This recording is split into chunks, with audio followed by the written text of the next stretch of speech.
Bonjour Bernadette, donc voici mon bilan final, mon bilan réflectif pour mon stage.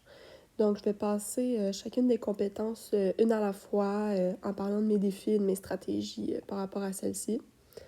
Donc pour ma compétence 3, en fait pour la planification, au début de mon stage, mon enseignante associée me l'a dit que c'était un de mes défis. En fait, en orthopédagogie, on doit beaucoup planifier et c'est vraiment des planifications très adaptées, vu qu'on avait euh, 4 niveaux d'âge, niveau scolaire. Donc, il fallait vraiment que je m'adapte à chaque niveau, à chaque difficulté des jeunes et tout. Je trouvais quand même que c'était très déstabilisant au début, c'était beaucoup de travail, mais au fur et à mesure du stage, je m'y suis habituée. Un de mes défis que j'ai même trouvé difficile jusqu'à la fin de mon stage, c'était en fait la participation, la communication des fois avec les enseignants par rapport à la planification. Euh, par, par exemple, quelques jours avant, j'allais voir l'enseignant, je lui demandais vous allez faire quoi dans la semaine prochaine. Puis là, elle me disait on va travailler les fractions, on va commencer dans ces pages-là du manuel. Super. Donc là, j'allais voir cette notion-là, j'allais trouver du matériel pédagogique sur Internet, je l'imprimais, je m'informais et tout. Donc, j'étais vraiment toute prête. J'avais fait ma planification de mon bord. Puis, à la période même, j'arrivais dans la classe, mais l'enseignant faisait quelque chose d'autre. Donc, c'était assez déstabilisant. Parce qu'à ce moment-là, l'enseignant me disait « Ah non, je veux que tu travailles le français, on est en lecture finalement. » Donc, c'était assez déstabilisant parce que j'avais pas pu planifier pour l'autre matière, euh, aller trouver des stratégies par rapport à ça et tout. Donc, je vous dirais que c'est ça mon défi pour la compétence 3, de continuer à planifier, évidemment, de continuer à faire ça. Je pense que je l'ai quand même bien développé durant mon stage 3. Aussi, comme je vous ai parlé durant le dernier séminaire, euh, de plus en plus consulter la PDA parce que je sens que ça m'aide vraiment beaucoup. C'est un outil intéressant. Puis comme ça, je sais vraiment plus où est-ce qu'on s'en va dans la matière. Je sais c'est quoi les autres aspects qui sont connexes, puis les sous-aspects aussi d'une certaine matière. Mais oui, en fait, c'est vraiment continuer à planifier, mais à ne pas être trop déstabilisée si j'ai des changements vraiment dernière minute. Puisque je me rends compte que c'est assez ça, le travail d'orthopédagogue, à être dans notre local, mais aussi, mais dans le sens, on est une professionnelle, mais aussi, des fois, il y a certains enseignants qui, c'est comme si on doit les écouter selon qu'est-ce qu'ils font durant la période. Donc, maintenant, je vais passer à la compétence 5. J'ai pas choisi toutes les compétences. J'ai été selon les compétences sur lesquelles j'avais plus quelque chose à dire, plus un défi et que je me disais qu'il y avait du contenu par rapport à ça. Donc, la compétence 5, gérer le fonctionnement groupe classe. En fait, par rapport à cette compétence-là, euh, comme vous savez déjà, je travaille au centre jeunesse et j'ai des années d'expérience en intervention auprès des jeunes, mais je me rends compte que dans chaque situation, dans chaque environnement, c'est très différent, l'intervention qu'on fait. Donc, en orthopédagogie, ça a malgré tout été un petit défi. Je, à chaque jour, je devais m'adapter aux nouveaux jeunes que je rencontrais et aussi à cet environnement-là, puisque en orthopédagogie, la priorité, c'est de travailler, de faire des apprentissages. Donc, la latitude qu'on a en acceptant certains comportements ou non du jeune, c'était une nouvelle chose pour moi, parce que c'est pas la même limite que je devais avoir par rapport au centre jeunesse ou à un autre travail. Donc, j'ai dû créer de nouvelles interventions pour intervenir auprès des jeunes, pour leur faire comprendre que en ce moment, ils sont privilégiés d'avoir du temps d'orthopédagogie, puis que ce temps-là doit être utilisé à bon escient. Donc, pendant mon stage, j'ai eu même certains moments avec 2 jeunes précisément que j'ai dû sortir de la classe, malheureusement.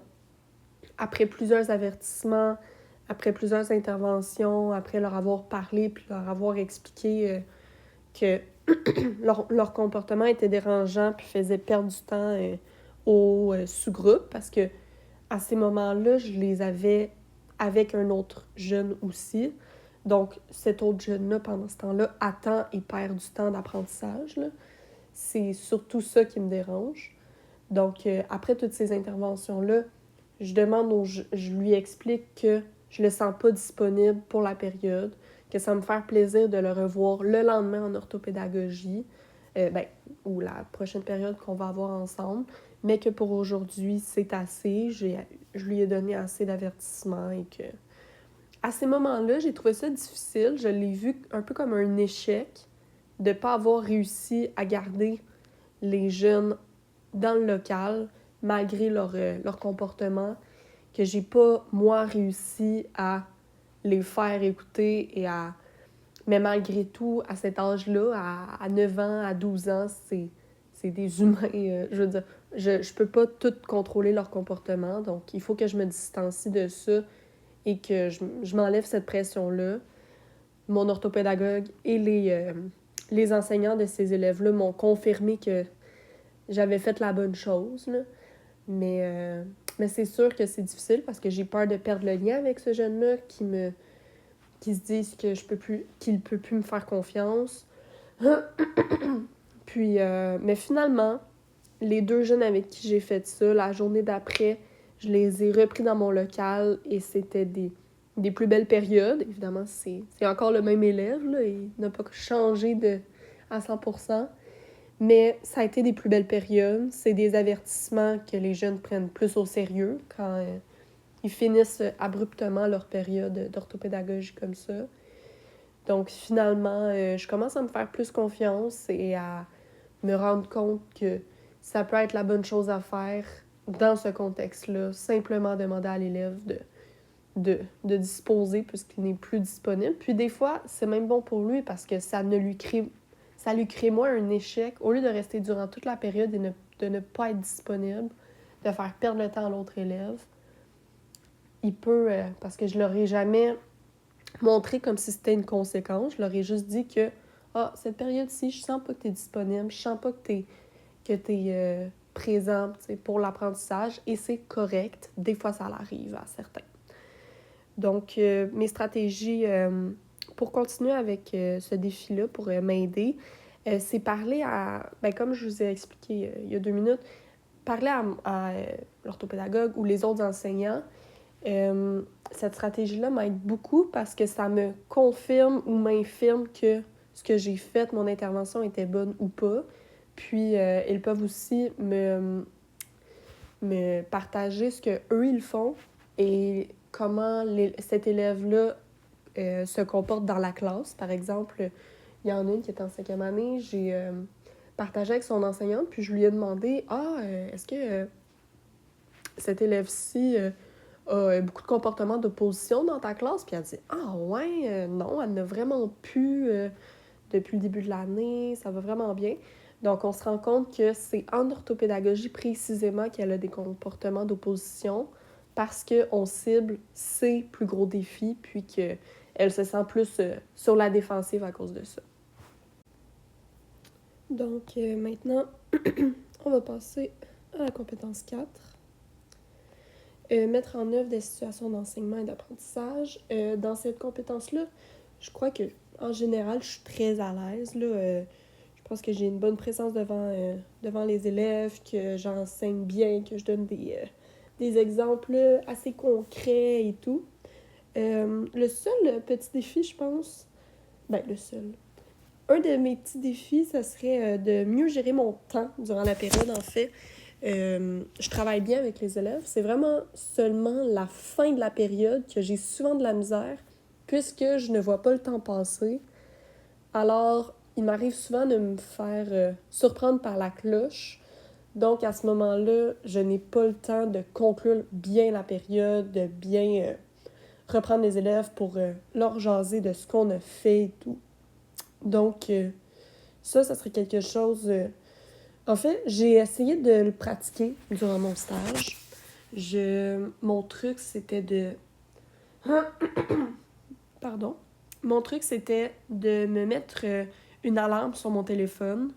Donc, à 5 minutes à la fin de la période, ça sonnait. Alors, je pouvais prendre le temps en me rappelant bien que la période finit bientôt. Donc, pour ça, c'était une bonne stratégie pour moi durant mon stage. Simplement de me mettre une alarme. Ça réglait assez ce défi-là. Puis aussi, le fait d'avoir un bon compromis entre l'enseignement magistral et le temps que l'élève est en action durant la période. En fait, en orthopédagogie, ce qu'on favorise, c'est que l'élève soit en action quasiment durant toute la période, tout au long de la période. L'enseignement magistral, c'est seulement des petits moments un peu dans tout le temps que l'élève est en action. Donc, c'est des petits moments entrecoupés là-dedans. Mais des fois, c'est difficile puisque pour certains élèves, la matière, c'est du chinois. Ils sont complètement perdus et ont beaucoup... ont peu de base par rapport, admettons, au nombre décimaux. Ils ont même de la misère à m'expliquer c'est quoi un nombre décimaux et tout. Donc, on a tendance à vraiment prendre... commencer à faire beaucoup plus d'enseignement magistral à ce moment-là, d'aller au tableau blanc et de leur enseigner la matière. Ce qui n'est pas mauvais en soi, mais cet enseignement-là doit durer pas plus que 2 minutes parce que après on perd l'attention des élèves s'ils participent pas, puis on peut pas réellement voir s'ils comprennent, s'ils ne le mettent pas en action directement. Donc, je me suis adaptée avec, admettons, je pense à une certaine élève qui est en 6e année, qui a un gros trouble de langage et beaucoup de difficultés en mathématiques. Ce que je faisais lorsqu'elle ne comprenait rien, rien, c'est un petit peu péjoratif, là, mais lorsqu'elle avait vraiment beaucoup de misère avec une certaine matière, je lui enseignais rapidement, pendant 1-2 minutes, d'une autre façon. Je sortais d'autres matériels de manipulation ou aussi je retournais aux bases. Donc, à ce moment-là, ça diminuait son stress et ça lui faisait comprendre le contexte de cette matière-là. Elle comprenait mieux. Puis, je la mettais directement en action après ou même pendant mon enseignement. Donc, de façon parallèle à mon enseignement, elle était aussi au tableau et elle essayait ce que je lui enseignais à ce moment-là. Donc, je pouvais vraiment voir en temps réel si ce que je lui disais, elle le comprenait ou pas. Puis, je m'ajustais par rapport à ça. Alors, je dirais que c'est vraiment laisser du temps à l'élève parce que c'est à ce moment-là qu'il comprend, qu'il apprend réellement quand il se met en pratique. Donc, maintenant, je vais passer à la compétence 8, soutenir le plaisir d'apprendre. En fait, selon moi, c'est une de mes forces. Je suis assez animatrice dans l'âme et j'ai encore mon cœur d'enfant. Donc, pour ça, je n'ai pas trop de misère. Mais en fait, mon petit défi qu'il faut que je fasse attention parfois, c'est en fait garder un certain plaisir-contrôle. Puisque des fois, je m'emporte quand le jeune est aussi dynamique et foufou que moi. Des fois, on s'emporte un peu ensemble.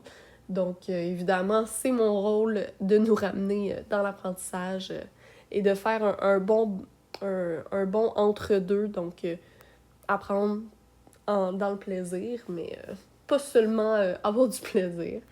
Je vous dirais que ça n'arrive pas trop souvent. Les élèves apprennent bien avec moi, mais c'est vraiment à certains moments, je dois me poser la question, d'accord, là, Juliane, on est où dans le plaisir? Est-ce que c'est trop? Est-ce qu'on est juste assez? À certains moments, en fait, avec une certaine cocotte que je vous ai parlé tantôt, qui me faisait beaucoup d'opposition, elle avait pas juste des défauts. Elle était aussi très amusante, cet enfant-là. Donc, à certains moments, en fait, ça a le rapport avec son trouble d'opposition, c'est que je voulais tellement pas qu'elle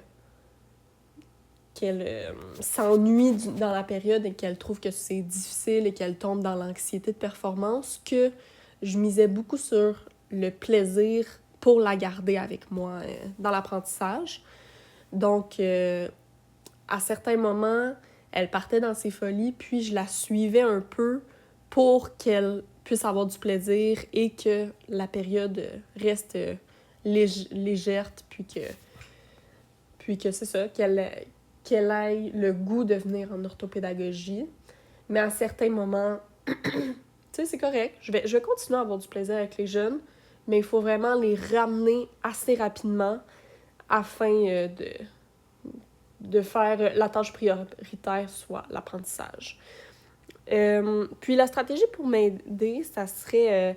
en fait, je pense, pendant mon stage, j'ai souvent pensé à tout ce que je pourrais mettre en place dans mon local pour que ce soit encore plus convivial, pour que ce soit encore plus à ma couleur.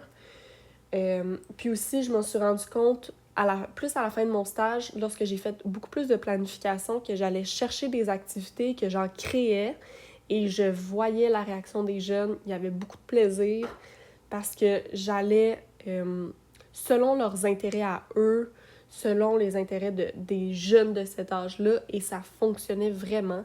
Donc, en suivant mon flair, en suivant ma propre planification et en mettant ma couleur à mon enseignement, je pense que ça va encore plus aider à avoir un bon plaisir tout en apprenant.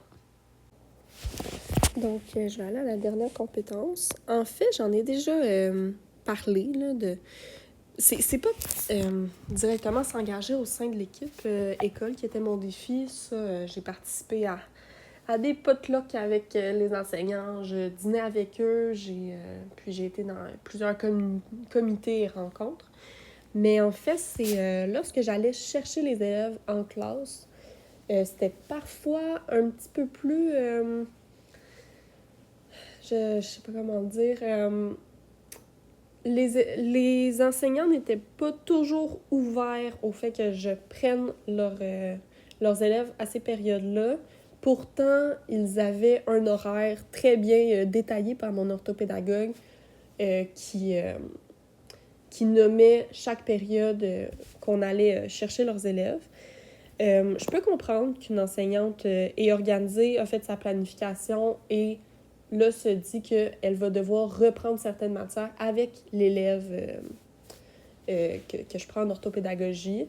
Mais j'en voyais que, en fait, deux particulièrement, qui semblaient vraiment fermés au fait que je prenais l'élève, soupiraient puis me rappelaient qu'ils allaient devoir reprendre la matière avec l'élève et me disaient, en me regardant pas, que « Oh non, ça me dérange pas que tu le prennes en orthopédagogie. » C'est comme si je devais leur demander la permission. C'est comme si c'était une faveur que je leur demandais de prendre l'élève. Donc oui, c'était quand même particulier. Je m'attendais pas à ça au début de mon stage. Puis j'ai été ouverte avec mon orthopédagogue, mon enseignante associée par rapport à ça. Et elle m'a dit que oui, durant sa carrière, ça a souvent été un défi. Puis qu'avec les deux enseignantes dont je parle, c'est aussi un défi pour elle. Que elle, sa stratégie, c'est de leur en parler ouvertement. De mon bord, en tant que stagiaire, c'est sûr que c'était plus délicat, mais ça reste que j'ai réussi à leur en parler de façon très respectueuse, leur demander si ça serait mieux de... Ça me dérange pas de les prendre à une autre période, de faire preuve d'un peu de flexibilité, puis de garder un bon lien avec eux, en fait, de revenir à la fin de la période, puis de leur parler de ce que j'ai fait avec l'élève. Donc, leur montrer que oui, effectivement, il a manqué une certaine matière dans la classe, mais il a pu faire des apprentissages beaucoup plus spécifiés à ses défis à lui. Donc, au final, je me rends compte que ça va être un petit défi pour moi tout au long de ma carrière, si je deviens orthopédagogue. C'est des relations entre humains, c'est toujours différent, mais oui, c'est vraiment en communiquant, tout en me respectant, en respectant ma profession orthopédagogue. C'est pas une faveur que je me fais à moi, c'est une faveur que... Ben, une faveur, c'est quelque chose qui est bon, c'est un moyen que je donne à l'élève. Donc, je dois pas me sentir tassée ou je dois pas me sentir comme un poids dans la classe de l'enseignante. Donc, c'est quelque chose que je dois communiquer si c'est le cas.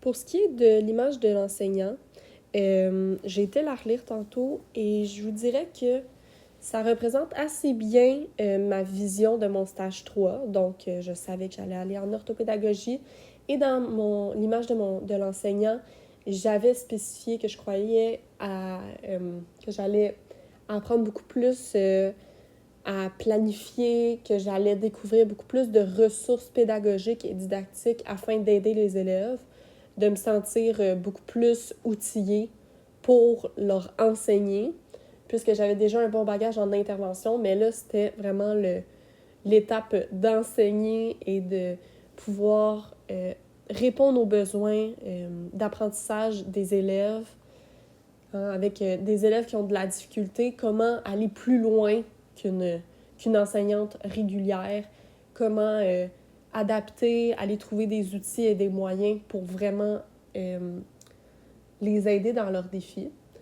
Je crois vraiment que je me sens plus forte en ce moment, que j'ai de meilleures bases, que je me sens beaucoup plus confiante avec les ressources que j'ai et les outils que je me suis trouvés durant mon stage.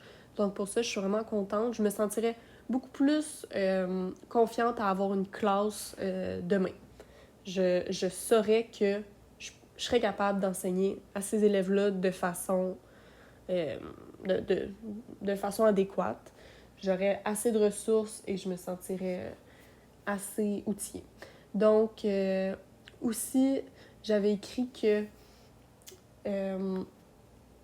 je voyais le stage comme une façon d'enseigner aux élèves, évidemment, mais aussi que moi, j'allais apprendre tout en enseignant aux élèves qui allaient apprendre, eux, à leur tour.